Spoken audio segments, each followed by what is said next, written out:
मेरी तरफ से सभी को राम राम। आज हम गाज माता की कहानी सुनेंगे। एक राजा और एक रानी थे। उनकी कोई संतान नहीं थी। रानी ने गाज माता से मन्नत मांगी कि यदि मेरे संतान हो जाएगी तो मैं हलवा पूड़ी का भोग लगाऊंगी। 9वें महीने रानी ने एक पुत्र को जन्म दिया, परंतु रानी गाज माता के हलवा पूड़ी का भोग लगाना भूल गई। बहुत समय हो गया पर रानी ने भोग नहीं लगाया। तब गाज माता ने सोचा कि रानी तो मुझे भूल ही गई। एक दिन रानी का बेटा पालने में सो रहा था, तभी गरजते हुए गाज आई और लड़के को पालने सहित उड़ाकर एक निसंतान भील भेलनी के घर पे ले गई। जब भील भेलनी जंगल से आए तो देखा उनके आंगन में पालने में लड़का सो रहा था। भील भेलनी अत्यंत प्रसन्न हुए और लड़के का पालन पोषण स्नेह से करने लगे।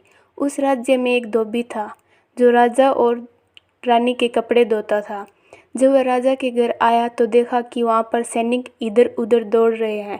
धोबी के पूछने पर सैनिक ने बताया कि राजकुमार को गाज माता उठाकर ले गई। तब धोबी ने कहा, मुझे राजा जी से मिला दीजिए। तब धोबी राजा जी से मिला तो बताया, एक भील के घर पर उड़कर एक बालक आया है। राजा ने भील को बुलवाया और पूछा, ये बालक कहाँ से आया है। तब भील ने कहा, मेरी पत्नी गाज माता का व्रत करती थी। गाज माता ने प्रसन्न होकर हमें ये पुत्र दिया है।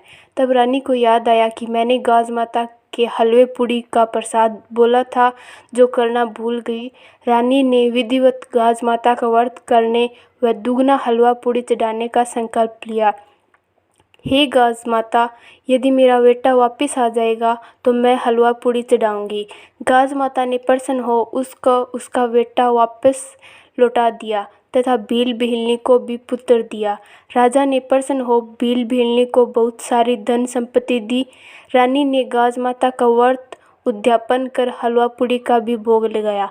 सारी नगरी में ढिंढोरा पिटवा दिया कि सब कोई गाज माता का व्रत करना। हे गाज माता, जैसे रानी भील भेलनी पर प्रसन्न हुई वैसे सब पर होना, सभी के कार्य सिद्ध करना।